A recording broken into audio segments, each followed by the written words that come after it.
Денеска во јавното обвинителство доставивме кривична пријава која што веќе ја најавивме во саботата на пресконференција против премиерот на Република Македонија Зоран Заев, кој што јавно на митинг во Крива Паланка повика на подкуп при избори, што е спротивно на член 160 и член 162 од Кривичниот законник, и тоа е казниво дело.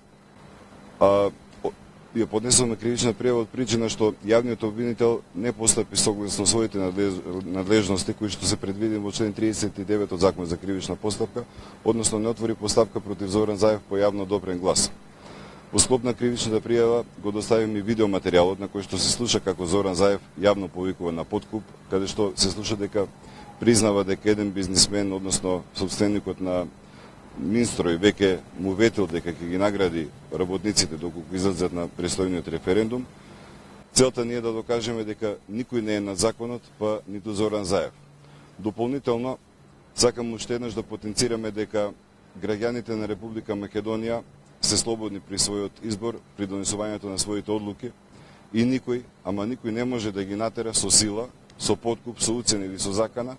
да излезат да гласаат на престојниот референдум или пак на било кои избори,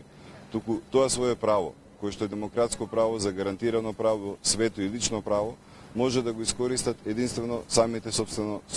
согласно сопствената одлука. Исто така, бидејќи сме овдека, би сакал да го прашам јавниот обвинител,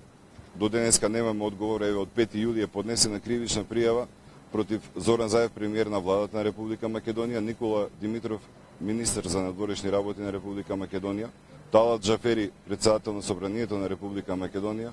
Артан Груби, председател на Комисијата за европски прашања, и уште 67 пратеници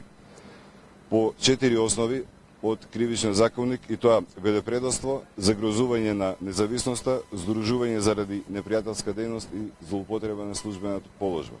Помина повеќе време, поминати се, еве, речиси 2,5 месеци, до денеска немаме никакво известување што се случува со таа кривична пријава која што ВМРО ДПМ ја поднесе. Благодарам.